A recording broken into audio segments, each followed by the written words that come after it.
turashaka kumusenga. Mbere y'ibyo nashaka gusoma ijambo ryo muri Zaburi 111.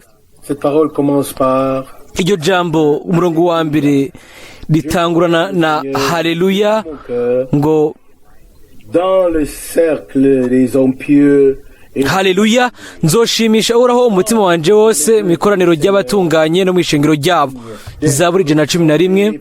Ibikorwa by'Uhoraho birahambaye, biseswa nabo bihimbara bose. Igikorwa ciwe ni icubahiro n'ubwiza, ukugoroka kwiwe kwa mabibe bidashira. Yatumye ibikorwa byiwe bitangaje byibukwa. Uhoraho n'umunyabuntu yuzuye imbabazi, yagaburiye abamwubaha, azokwama yibuka isezerano ryewe. Yerekesheje abantu biwe ubushobozi bw'ibikorwa byiwe, kubaha umwandu w'abanyamahanga. Ibikorwa by'intoke ziwe n'ukuri no kuroranya, ibikorwa by'intoke ziwe n'ukuri no kuroranya. Amabwirizwa yiwe yose arahamye, arashinzwe gushitsa ibihe bitazoshira. Yakorewe mu kuri no mu kugororoka, yarungikiye abantu biwe ugucungurwa. Yageze isezerano ryiwe kuba ibihe bidashira. Izina ryiwe ni ryera kandi ni ry'igitinyiro. Kubaha Uhoraho ni itanguriro ry'ubwenge, abakora ivyo bafise ubwenge bushitse. Ishimwe ryiwe ryama ibihe bidashira. Gushika hano iri jambo ry'igiciro ryoraho, turahaguruka kugira ngo dusenge. Mwami wizigirwa, turagushimira natwe kubwo iyi saha y'ubuntu, kubwo iyi saha y'umugoroba, yuko dushobora mu buryo bushasha kuba dukoraniye hano mu izina ry'igitangaza kandi ry'ubwiza rya Yesu.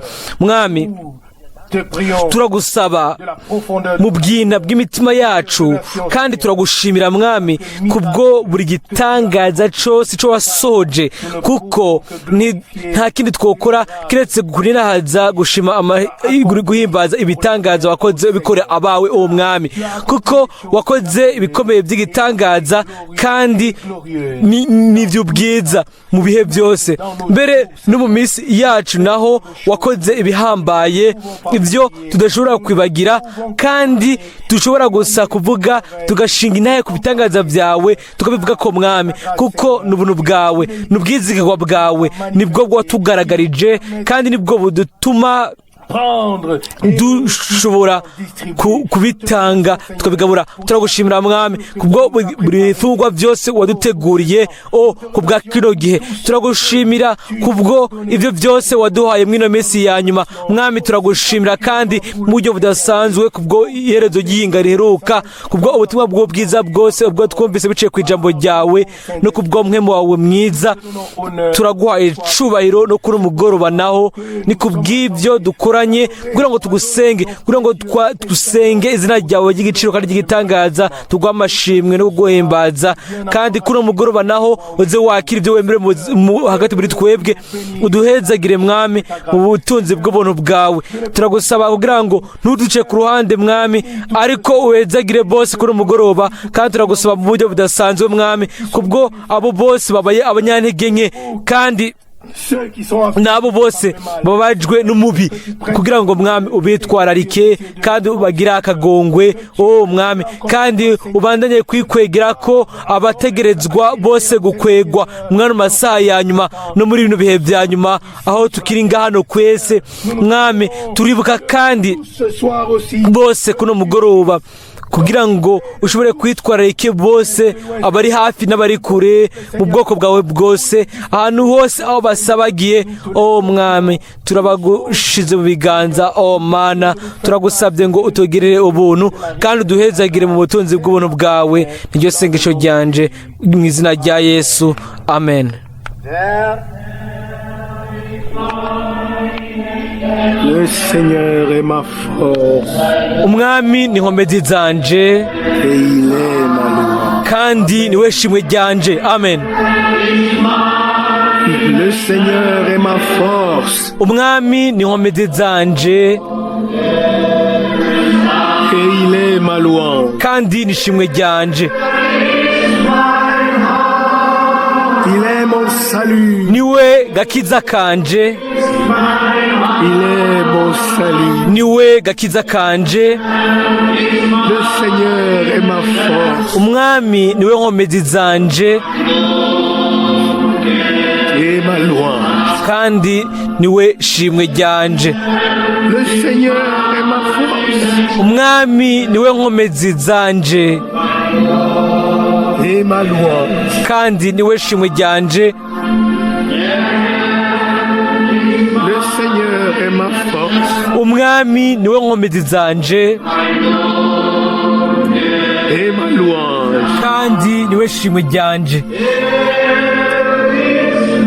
Il est mon salut. Niwe gakiza kanje, Il est mon salut. niwe gakiza kanje.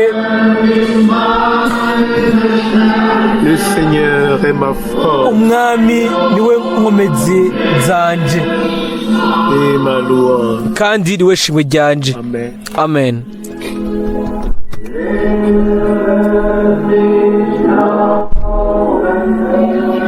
Apprends-moi à croire, Seigneur. Nyigisha kwizera mwami, Apprends-moi à implorer. nyigisha gutakamba,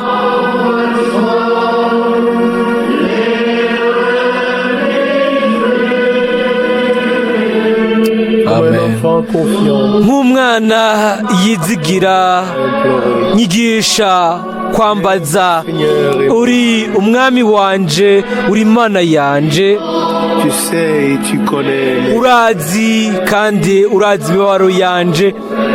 Enseigne-moi à croire, Seigneur. Nyigisha kwizera mwami, Enseigne-moi. nyigisha gutakamba. Enseigne-moi à croire, Seigneur. Nyigisha kwizera mwami, Enseigne-moi. nyigisha gutakamba. Comme un enfant confiant, Nk'umwana yizigira, nyigisha à implorer. gutakamba. Tu es mon Seigneur et mon Uri umwami wanje, uri Imana yanje, tu connais mes détresses. urazi imibabaro yanje. Enseigne-moi à croire. Nyigisha kwizera mwami, nyigisha gutakamba, kwambaza. Louange et remerciement au Seigneur. Ahimbazwe kandi ashimigwe umwami kubwo ayo Nous mahigwe avons de pouvoir être ici pour ayo dufise kuba twashobora kuba hano kugira ngo dusenge. parler du Mwene Data Rusi yavuze ku vyo weekend iheruka, quoi que nous pouvons ndizera yuko dire de même. twese twovuga nk'ivyo bintu nyene igihe tuvyumvirako. Alors, tous nous avons plus envie de parler. Twese tuba dushaka kuvuga ariko no gusenga nako, Afin que nous puissions kugira ngo dusenge Imana, que tout ce que nous écoutons, kugira ngo ibintu byose twumviriza dushobore kuvyakira, qu'il puisse le confirmer, ashobore kuvyemeza, l'exécuter abikore et le faire. kandi abishitse. Il envoie sa parole, Arungika ijambo ryiwe, agakiza ingwara, agatanga amabwiriza, et ensuite il l'utilise hanyuma agakoresha abariko bararyumviriza. Et comme nous l'avons lu ici dans le psaume Nk'uko 115, twabisomye hano muri Zaburi y'111 ku murongo wa 4, il a conçu un mémoire de ses merveilles. ngo yatumye ibikorwa vyiwe bitangaje vyibukwa. Miséricordieux, Uhoraho n'umunyabuntu yuzuye imbabazi. Umurongo wa 5, nourriture à yagaburiye abamwubaha, il se souvient à jamais de son azokwama yibuka isezerano ryiwe. Umurongo wa 6, Il a fait connaître son règne yerekesheje abantu biwe ubushobozi bw'ibikorwa vyiwe l'héritage. mu kubaha umwandu w'abanyamahanga.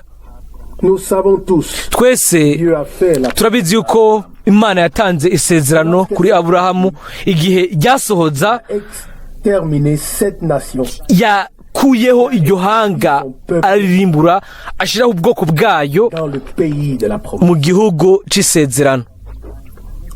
Il a abandonné, il a sacrifié tous les autres yarahebye atanga abandi à leur place. kukimazi kugira ngo ashiraho abiwe kugira ngo abashireho hanyuma bahezagire.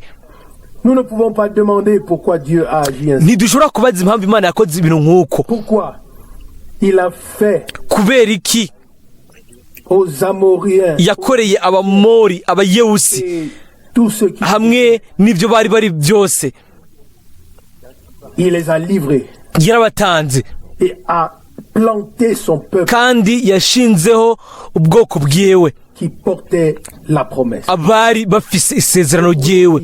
Twoshobora kuvuga ngo mbega Imana ntiyaremye abantu bose, Ne les aime-t-il? mbega Imana ntibakunda bose. Pourtant il a dit Ariko nubwo biri uko yaravuze ngo interdit sur tous. Et voilà qu'il n'était plus là, iraba que son peuple yarabahanye répandait, se multipliait. hanyuma ubwoko bwiwe buragwira buba umugisha. Qui peut dire au Seigneur, Ninde fais-tu? yobwira umwami ngo uriko urakora iki? Ninde yoshobora kuvuga ngo mbe nukubimera? Nta muntu Qui a n'umwe. connu les voies du Seigneur? Ninde yamenye inzira z'umwami? Ninde yabaye umujyanama wiwe? Nous voyons seulement Turabona gusa yuko Imana yashizeho kandi yagenye ibintu byose, fixé, yarabishinze elles arrivent. kandi bishika muri ubwo buryo nyene. Zaburi 111:5 ngo yagaburiye abamwubaha kandi ngo azokwama yibuka isezerano ryewe. Dieu n'avait pas fait une Imana mbega ntiyari yarage isezerano y'abusi abayemori n'abandi, oya, ariko yagiranye isezerano na Aburahamu na Isaka na Yakobo. Abo nibo bari ubwoko bw'isezerano ry'Imana ihoraho, kandi isezerano ryayo ni isezerano rihoraho kubera yuko ni Imana nayo ihoraho, kandi ubwoko bwayo bwo mu bihe bidashira nta kintu kimwe gishobora guhindura ibintu nk'ibyo. Ariko ubwo nibwo bwami bw'Imana, kandi haravugwa hano ku murongo wa 6 wo muri Zaburi 111 ngo mu gifaransa ngo yagaragaje kuganza kwayo k'ubushobozi ku bwoko bwayo. Ntiyabigaragaje ku bandi bayebusi n'abandi ubundi bwoko, ariko ni ku bwoko bwayo. Ndiyumvira yuko ibi nabyo bifatira ku ishingiro ry'isezerano rishasha, iryo rimenya inzira z'Imana, rikumva ijwi ryayo, rikareka rikigishwa. Kandi iyo tuvyumviriye ko, iyo twiyumviriye yuko Imana yamye igira amasigarira, umugwi watoranijwe uyumviriza, kandi iyo duteye intambwe tukaja imbere mu kumenya ko dushobora kubigiramwo umugabane, kandi tukumva ivyo avuga. Ku bijanye na weekend iheruka, ibintu byinshi cyane byankoze ko byanyinjiyemwo mu bwina. Mwene Data Branham ntavuga ibintu by'amajambo gusa, ariko avuga afatiye ku bintu abamwo, ibintu abanamwo n'Imana. Rimwe turiyumvira aho yavuze ko umuvuga butumwa akomeye yari yanditse ku mpano za mpwemu, hanyuma uwundi arabisoma, hanyuma uwundi agenda ko wari wabyanditse aramubwira ati umviriza, ati shaka kumenya ingene ibi bintu bikora. Hanyuma aramwishura uwo yari yanditse, aramwishura ati unyihanganire, ati ibyo bintu byose sindabifise, sinshobora kubikubwira, nanditse gusa ku bijanye nabyo. Ninde yibuka ubwo butumwa? Nibyo. Ariko ati je nawe twebwe bimeze gute? Turashobora kuba duhura n'ibintu by'uko umuntu agenda akaraba uwo mugabo yanditse icyo gitabo akavuga ngo nashaka kumenya ingene ibi bintu bikora mu bifatika by'ukuri, hanyuma akaronka inyishu ati unyihanganire, ati nta kintu kimwe ushaka kubwira ku bijanye n'ibi, narabyanditse gusa. Aho rero tuvuze uwo mugabo cyangwa tukavuga abo bantu babiri, ni ikintu kiba kirengereye hariya ibahari, ariko ntituri ngaha kugira ngo tuvuge abo bagabo babiri, ndabivuze gusa nk'ikigereranyo. Iyo tuvuga yuko turi ikoraniro rya Bibiliya hanyuma abantu bakaza aho, rero barafise uburenganzira bwo guhasanga ishingiro rya Bibiliya, kandi aho rero twogwa twubamye ata kintu na kimwe dufite cyo kuvuga kiretse gutakira Imana, twayibwira tuti Mwami ntitumaramare, turizigira kandi dushira ibyizere byacu muri wewe, turizera yuko ibintu byose uzobikora neza. Nasomye hano muri Yesaya 55 ku murongo wa 3, umurongo wa 3, ngo muntege amatwi muze kuri jewe, munyumve niho ubugingo bwanyu buzobaho. Je veux conclure avec vous une alliance éternelle. Nanje nzosezerana namwe isezerano ritazoshira, promesse de grâce immuable.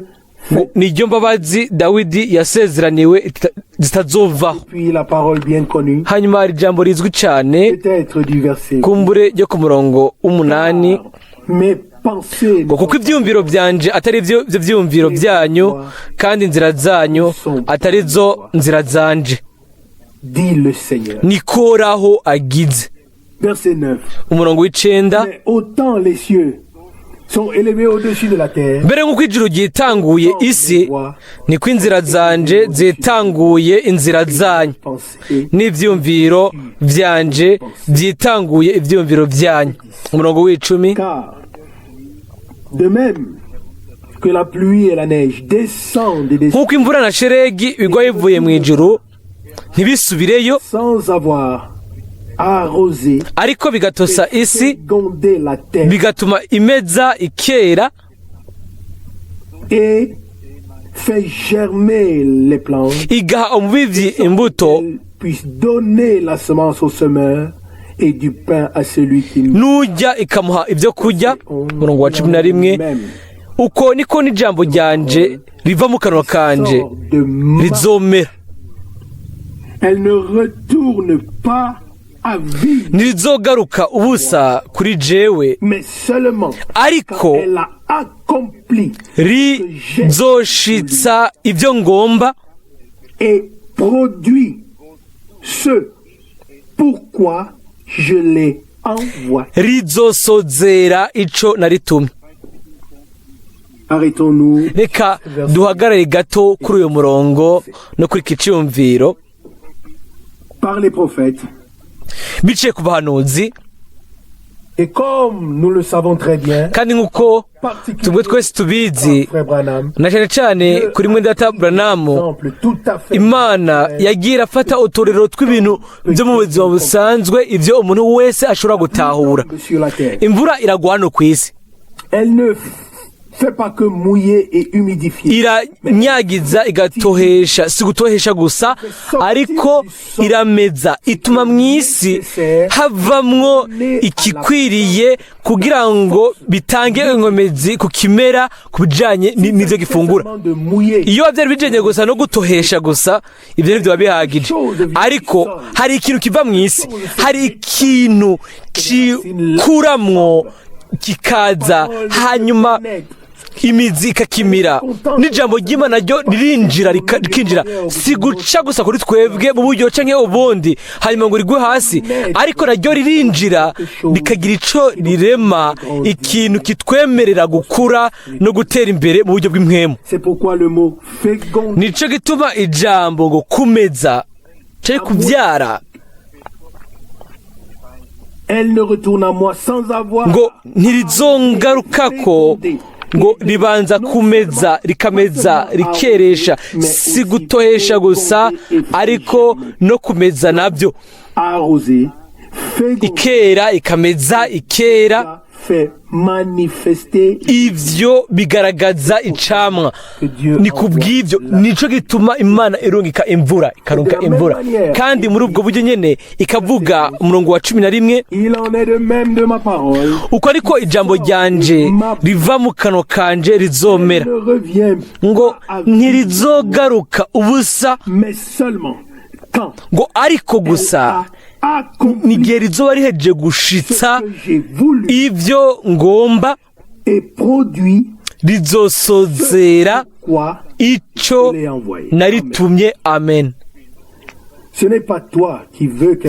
Si wewe ushaka ikintu na jewe ntacyo nshaka, si wewe ufite icyo watahuye na nje ntagihari, ariko ijambo ry'Imana rizokora ibintu byose Imana yagenye mu mugambi wayo, kandi ibyo yagenye mu ijambo ryayo ibyo bizosohoza.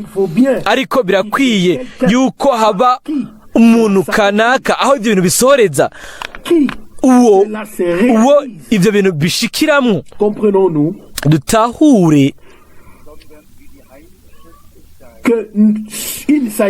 yuko ntibijanye na twebwe, ariko nk'uko ivyanditswe vyera bibivuga ku murongo wa 11, ngo ntirizogaruka ubusa kuri jewe, ariko gusa n'igihe iryo jambo rizoba rishitsikije ico nagomvye, rigasozera rikagaragaza ico narirungikiye. Igihe tuvuga ikintu kanaka, rero kuri ivyo tuba dushaka kugira ico dusohoza, tuba dushaka kuvuga canke kugaragaza ivyo twifuza mu vyumviro vyacu.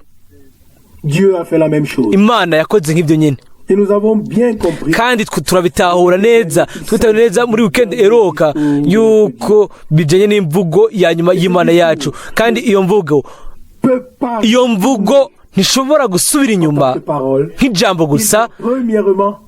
Itegerezwa bwa mbere gutosa, hanyuma ikameza, ikagaragaza, ikarema ivyo Imana yashatse, kandi ikarema ivyo Imana yarirungikiye. Nivyo turashobora kuvuga atuti mbega ijambo ryosozeke. Ibintu byose byarimwe n'ijambo, kandi ata jambo nta kintu na kimwe cakozwe mu bintu byose byakoretse, nkuko biri mu Baheburayo 3. Kandi turizera yuko 1:3, kandi turizera ko ijambo ry'Imana niryo rikora byose. Murabizi yuko Mwene Data Ewald yagize ikigereranyo, bamwe baravuga ngo ni impano za mwemu, abandi bakavuga ngo ni ivyamwa vya mwemu. Urashobora kugira bimwe ukagira n'ibindi, hanyuma akavuga ngo ibyo byose uko ari bibiri ntibihagije, ariko uguhuza byuzuye hamwe n'ijambo ry'Imana. Iyo utahuye ivyo bintu neza, nuko ahantu hari uguhuza kuzuye kw'ijambo ry'Imana, aho rero mwemu w'Imana azotanga impano za mwemu, atange n'ivyamwa vya mwemu. Ivyo ni ibintu bigenda bijanye, ivyo bigenda bijanye. Ku ruhande rumwe ntushobora kuvuga ngo dufise ijambo ngo ntidukeneye ibi n'ibindi, ntiyo bari inyifato nziza. Ariko inyifato nziza ahubwo ni ukwemera ibintu byose Imana yatanze nk'uko nyine yabitanze. Ijambo rifite ikibanza cyaryo kubw'impamvu iryo nyine rigenewe, kandi n'ibisigaye nabyo byose nabyo bifise ikibanza cyabyo kubw'impamvu iyo nyine byagenewe, ibyo yabigeneye. L'accent est mis sur la igishimikwa ko nuko ngo ijambo risohoka riva mu kanwa kanje, ijambo risohoka rivuye mu kanwa kanje de la bouche d'un homme, atari mu kanwa k'umuntu ariko mu kanwa k'Imana umwami. c'est la parole de Dieu kandi ijambo ry'Imana accomplira, rizosohoza produira rizorema ico Imana yarirungikiye. même le dernier message. mbere n'ubutumwa bwa nyuma Appellera les derniers à sortir. buzohamagara abanyuma gusohoka, bazokumviriza, bazoca bugufi munsi y'ikiganza c'ubushobozi c'Imana. Quand le cantique a été chanté, igihe indirimbo yaririmbwa, nous avons été une bénédiction pour d'autres. nimba twabereye umugisha abandi Une bénédiction. canke nabaye umugisha ku C'est bandi, toujours quelque chose. misi yose kiba ari ikintu bene data na bashiki banje, Nous devons penser. ni ikintu tutegereza kwiyumvirako. niyo nimba Imana idashobora kudukoresha ngo tubere umugisha abandi, Nous pouvons tous y croire. twese turashobora kubyizera, Car avec Dieu, kuko hamwe n'Imana byose birashoboka. ce dont nous pouvons rendre témoignage, icyo dushobora gushinga intahe Paul exprime dans nivyo Tiens, chapitre Pawulo avuga mu bikono ba mbere 13 akabivuga neza, tout aura une fin. byose bizogira iherezo.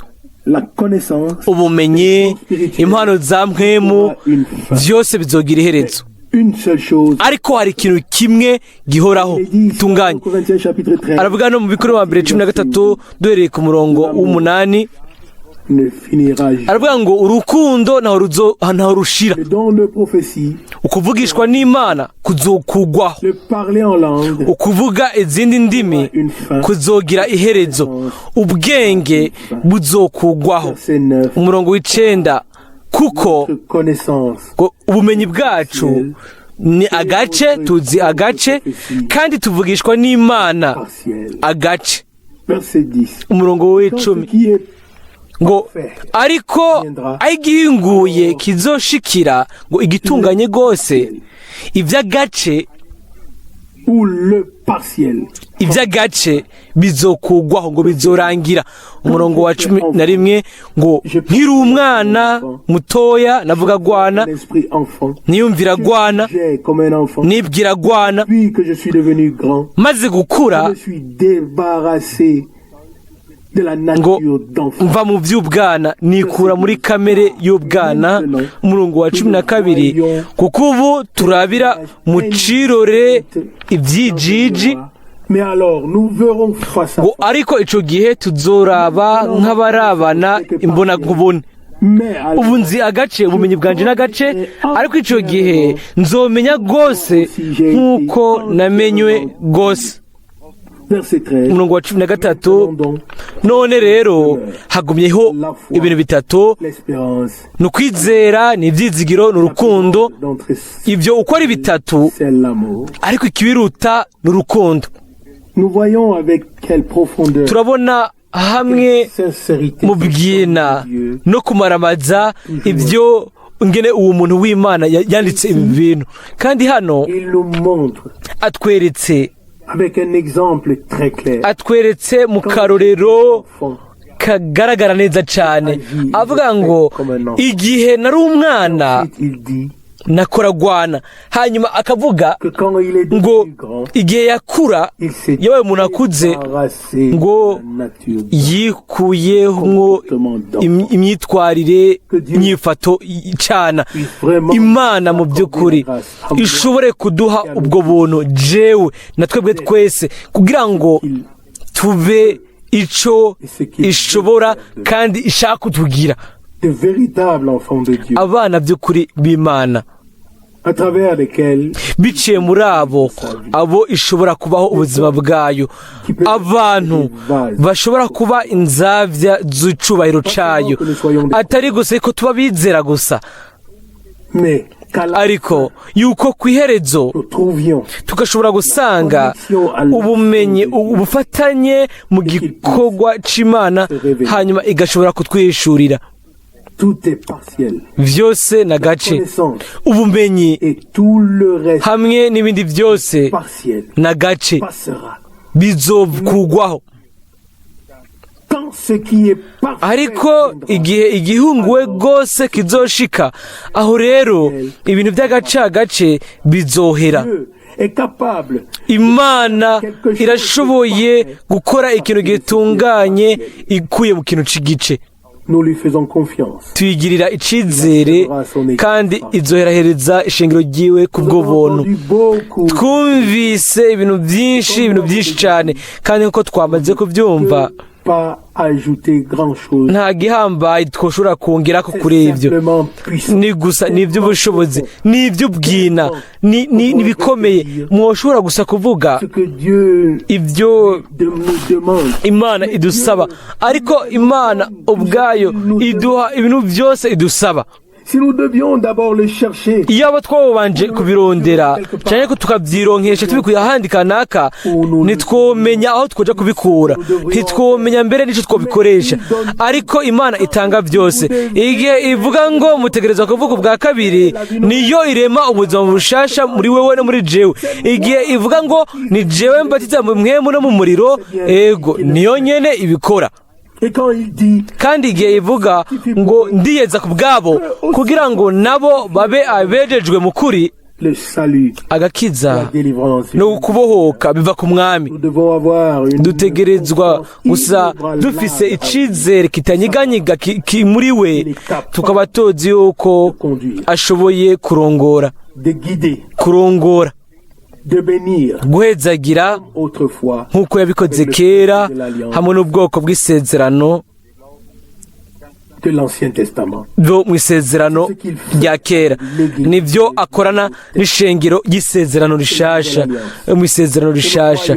Kandi turizera yuko iherezo ritegereza kuba risa n'intango, kandi ko ariko nyine bizoba bimeze. Kuri jewe ku ruhande rwanje nsaba Imana umutima wuzuye ibyiyumviro byera, wuzuye ukwizera n'urukundo, umutima ubwa ego kuri buri jambo ryose ry'Imana, kandi uhuza na buri jambo ryose ry'Imana, kugira ngo mwemu w'Imana ashobore gukora.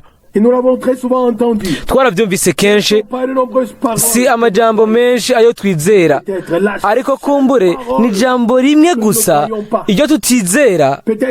Kumbure iryo nyene iryo ribura rikaca ribura ku murongo wose, kandi umwami iyo duhaye ubuntu bwo guhoza n'ijambo ryiwe, tugahuza na mwemu wiwe, tugahuza n'ibintu byose yavuze, aho rero uguhimbara Imana kuzoba kuri twebwe, kandi izoduhezagira.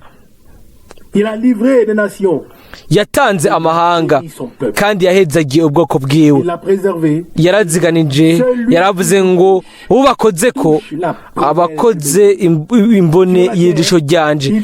Hano ku isi bose bari bavutse mu buryo bumwe hano mu isi, bose babaho mu buryo bumeze nk'ubusa, ariko uko Imana ibona ibintu, hariho uguhamagagwa, hariho gutoranywa, hariho amerekezo y'Imana ku bijyanye n'urubyaro rwa Aburahamu, kandi Imana yarabahezagiye.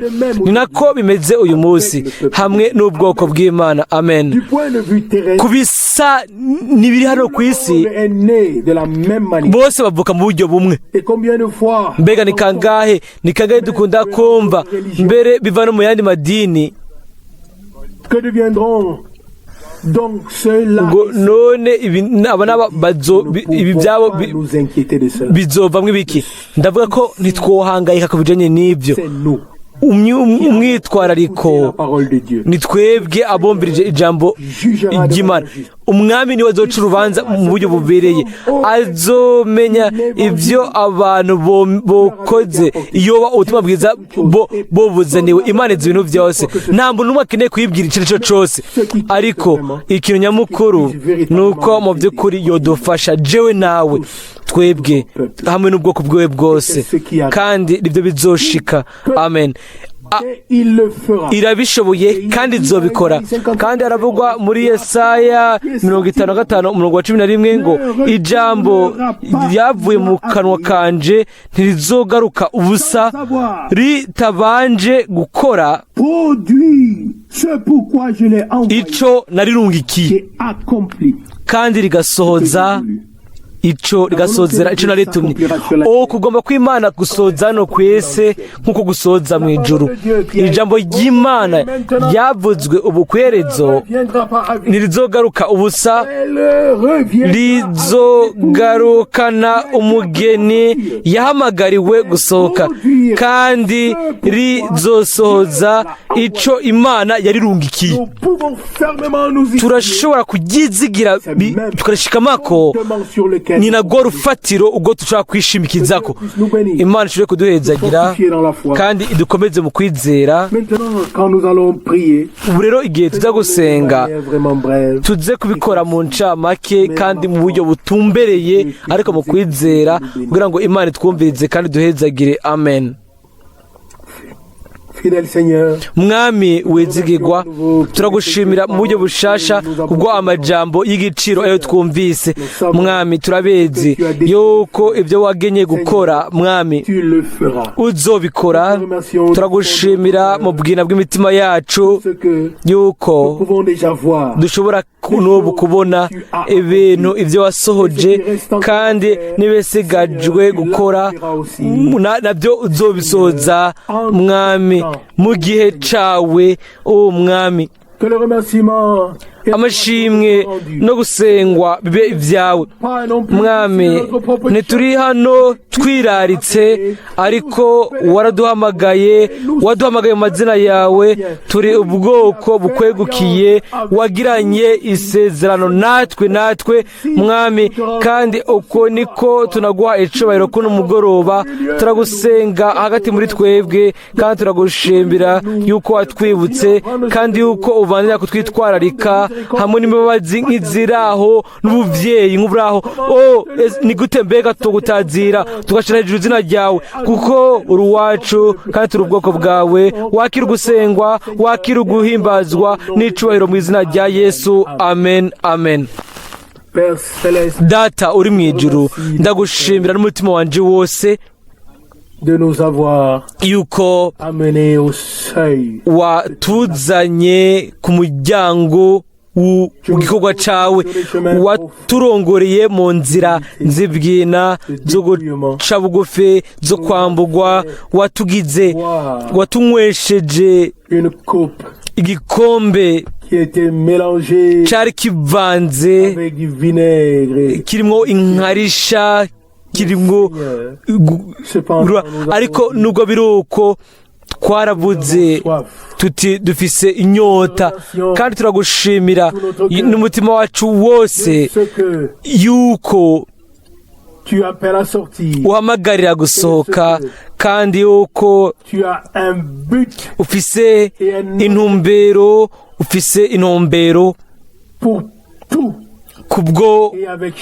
kubwa bose kandi kumwe wese. Mwami dukunda, twumvise ijambo ryawe ryo muri kino gihe, kandi ryavuye mu kanwa kawe, kandi rizorema impamvu ico warirungikiye, kandi nico washatse imbere yuko isi iremwa.